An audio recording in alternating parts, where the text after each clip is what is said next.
হুমায়ুন কবিরের দলে যোগ দিতে চান আরাবুল ইসলাম। একাধিকবার আমার সঙ্গে যোগাযোগ করেছেন আরাবুলের অনেক স্বপ্ন, কিন্তু আগে আমার দলে যোগ দিতে হবে। কয়েকবার আমার কাছে এসেও ছিলেন আরাবুল ইসলাম, দাবি করেছেন জনতা উন্নয়ন পার্টির প্রধান হুমায়ুন কবির।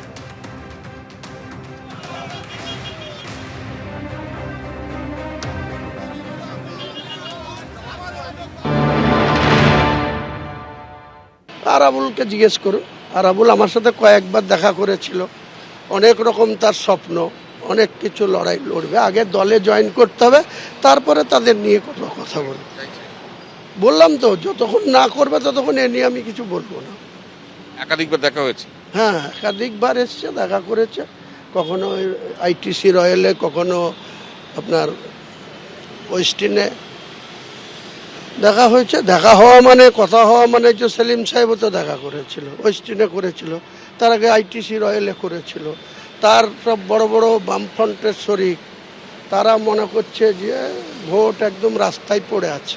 রেজিনগরে বাবরি মসজিদের জন্য 50% বেশি টাকা এসেছে বাংলাদেশ থেকে। তৃণমূল এবং জামাতের মধ্যে যোগসূত্র হুমায়ুন কবির। অভিযোগ করেছেন শুভেন্দু অধিকারী। পাল্টা বিরোধী দলনেতাকে চ্যালেঞ্জ ভরতপুরের বিধায়কের। এই তথাকথিত বাবরি মসজিদের শিলান্যাসের আগে, নতুন দল গঠনের আগে 7 দিন বাংলাদেশে কাটিয়েছেন হুমায়ুন কবির। হুমায়ুন কবির বাবরি মসজিদের যে অর্থ সংগ্রহ করেছেন থ্রু আমাদের স্টেট ব্যাংক অফ ইন্ডিয়ার ব্যাংকের রেতে, তার 50% এর বেশি অর্থ বাংলাদেশ থেকে এসেছে। হুমায়ুন কবিরই বলতে পারবে। এবং হুমায়ুন কবির বাংলাদেশের জামাত, মমতা ব্যানার্জি সেতু। 4 মাস পরে ওনার মনে হলো যে আমি জামাত যোগ আছে আর আমি সেখান থেকে টাকা নিয়ে এসেছি। এইসব পাগলামি করার একটা সীমা আছে।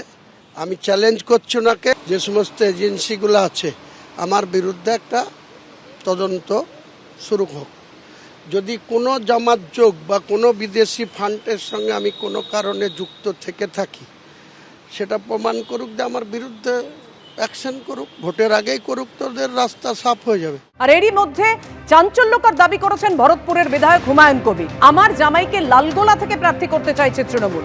মালদার এক ব্যক্তিকে দিয়ে প্রস্তাব দেওয়া হয়েছে। জামাইকে প্রার্থী করতে আমার বেআইয়ের কাছে প্রস্তাব এসেছে। জনতা উন্নয়ন পার্টি গঠনের পর থেকেই তৎপর পুলিশ। আমার মেয়ে জামাইয়ের সম্পত্তির মাপজোক করে রেখেছিল পুলিশ।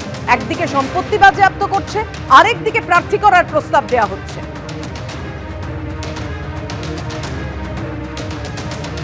চাঞ্চল্যকর দাবি করেছেন ভরতপুরের বিধায়ক হুমায়ুন কবির। আমার জামাইকে লালগোলা থেকে প্রার্থী করতে চাইছে তৃণমূল বলে চাঞ্চল্যকর দাবি হুমায়ুন কবিরের। মালদার এক ব্যক্তিকে দিয়ে প্রস্তাব দেওয়া হয়েছে।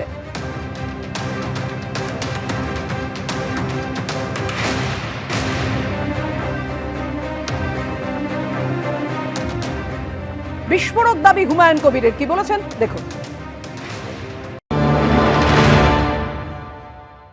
এরা অতি উৎসাহী হয়ে বহরমপুরের পুলিশ পিডির এসপি 10-12 দিন ধরে শুধু আমার জামাইদের, মেয়েদের, বিয়ানদের সম্পত্তি মাপজোপ করে বেড়েছে, ছবি তুলে বেড়েছে।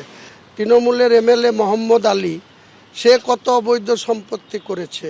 মালদার কোনো ব্যক্তিকে দিয়ে, সেও আমার বিআইদের আত্মীয়, তাকে দিয়ে কালকে পাঠিয়েছে যে আমার জামাইকে লালগোলার তৃণমূলের বিধানসভার ক্যান্ডিডেট করতে। তাহলে এদের মতো শয়তান আর এদের মতো কুচক্রী মানুষ আপনি পাবেন বাংলায় খুঁজে? হুমায়ুন কবির এত দুর্বল লোক যে তার একমাত্র মেয়ে, তার একমাত্র জামাই হুমায়ুন কবিরের বিরুদ্ধে লালচ দেখাবে আর সে চলে যাবে? মেয়ে জামাইয়ের সম্পত্তি বাজেয়াপ্ত, আর এবার হুমায়ুন কবিরের পত্নীকে নোটিশ। বাড়ি সম্পর্কিত তথ্য জানতে হুমায়ুন কবিরের স্ত্রীকে শোকজ করা হলো। রেজিনগরের বাড়ি নিয়ে ভূমি সংস্কার দপ্তরের নোটিশ। জলা জমি বুঝিয়ে রেজিনগরে বাড়ি তৈরির অভিযোগ সামনে এসেছে। ঠিক কি অভিযোগ রয়েছে আরো বিস্তারিত জানাবেন আমাদের প্রতিনিধি পার্থপ্রতিম ঘোষ আমাদের সঙ্গে রয়েছে। পার্থ, কি অভিযোগ? দেখো, মুর্শিদাবাদের district land and land reforms অফিসারের তরফ থেকে একটা নোটিশ, এই নোটিশ কিন্তু ইতিমধ্যেই যে বিষয় জানা যাচ্ছে, তারা হচ্ছে হুমায়ুন কবিরের স্ত্রীকে সার্ভ করেছে, এবং সেটা হচ্ছে হুমায়ুন কবিরের স্ত্রী মীরা সুলতানা, তাকে সার্ভ করা হয়েছে, দেওয়া হয়েছে। এবং এটা হচ্ছে শো কজ নোটিশ। এবং যে বিষয়ে অভিযোগ যে হুমায়ুন কবির যে বাড়িতে থাকেন অর্থাৎ রেজিনগর এলাকায় যে বাড়িতে থাকেন সেই বাড়িটা জলা জমি ভরাট করে হয়েছে বলে সেইটা কিন্তু একেবারে ডিস্ট্রিক্ট ল্যান্ড অ্যান্ড ল্যান্ড রিফর্মসের তরফ থেকে সেই বিষয়টা কিন্তু উল্লেখ করা হচ্ছে। তারা জানাচ্ছেন যে বিষয়ে সেই নোটিশে উল্লেখ করে যে তারা একটা মাস পিটিশন পেয়েছিলেন এবং সেই বিষয়ে যারা জানতে পারেন যে জমির যে চরিত্র সেই চরিত্র বদল করে সেখানে কিন্তু বহুতল নির্মাণ করা হয়েছিল, বাড়ি তৈরি করা হয়েছিল এবং যে বাড়িটি হচ্ছে হুমায়ুন কবিরের স্ত্রী মীরা সুলতানার নামে। এবং তারপরেই কি তারা হচ্ছে গোটা বিষয় খতিয়ে দেখে এবং খতিয়ে দেখার পর ডিস্ট্রিক্ট ল্যান্ড অ্যান্ড ল্যান্ড রিফর্মসের তরফ থেকে ওয়েস্ট বেঙ্গল ল্যান্ড রিফর্মস অ্যাক্টের 1955 নম্বর ধারায় একটা নোটিশ সার্ভ করা হয়েছে এবং সেই নোটিশে বলা হচ্ছে আগামী 7 দিনের মধ্যে হুমায়ুন কবিরের স্ত্রীকে বলা হচ্ছে যে শোকজ নোটিশ এবং সেই শোকজের উত্তর দেওয়ার জন্য এবং জানানোর জন্য যে কেন তাদের বিরুদ্ধে কোনো ব্যবস্থা নেওয়া হবে না। অর্থাৎ তারা এই যে তাদের বিরুদ্ধে যে অভিযোগটা এসছে জমির চরিত্র বদল করে সেখানে জলাজমি ভরাট করে সেখানে বাড়ি তৈরি করা হয়েছিল এবং যে জমিতে এটা করা হচ্ছে সেটা হচ্ছে 0.02 একর জায়গা, সেটা কিন্তু করা হচ্ছে এবং এই বিষয়ে 7 দিনের মধ্যে একেবারে নির্দিষ্ট যে অ্যাক্ট রয়েছে সেই অ্যাক্টে হুমায়ুন কবিরের স্ত্রীকে শোকজ নোটিশ পাঠানো হয়েছে। যদিও এই মর্মে হুমায়ুন কবিরের তরফ থেকে এখনো কোনো প্রতিক্রিয়া পাওয়া যায়নি। তুমি জানো যে কয়েকদিন আগে একেবারে হুমায়ুন কবির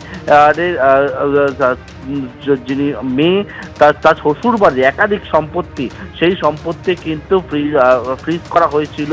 মেয়ের নামে থাকা জমি, জামাইয়ের নামে থাকা জমি, অন্যদিকে মেয়ের শ্বশুর, তার ভাই, এরকম একাধিক জায়গায় পুলিশ গিয়ে সেখানে বোর্ড টাঙিয়ে দিয়েছিল। এবারে হুমায়ুন কবির যে বাড়িতে থাকেন সেই বাড়ি যে জমির ওপরে বাড়ি নির্মাণ হয়েছে তার চরিত্র বদল করা হয়েছে, জলাজমি ছিল এবং সেক্ষেত্রে আরও বিভিন্ন বিষয় তারা জানাচ্ছেন যে তারা পেয়েছেন এবং সেই মুহূর্তে একটা মাস পিটিশন এবং সেই মাস পিটিশন পাওয়ার পরবর্তীকালে একবারে 7 দিনের মধ্যে হুমায়ুন কবির স্ত্রীর নামে নোটিশ ইস্যু করে জানতে চাওয়া হয়েছে, কারণ দর্শাতে নির্দেশ দেওয়া হয়েছে। আবারও বলবো হুমায়ুন কবির তরফ থেকে যদিও এখনো পর্যন্ত কোনো প্রতিক্রিয়া পাওয়া যায়নি। ধন্যবাদ তোমায় পার্থ। এর আগে আপনাদের মনে থাকবে যে মেয়ে জামাই হুমায়ুন কবিরের মেয়ে জামাইয়ের প্রায় 10 কোটি সম্পত্তি বাজেয়াপ্ত করা হয়েছিল মাদক মামলায়। মেয়ে জামাই এবং শ্বশুরের প্রায় 10 কোটি সম্পত্তি বাজেয়াপ্ত করা হয়েছিল। এবিপি আনন্দ, এগিয়ে থাকে, এগিয়ে রাখে।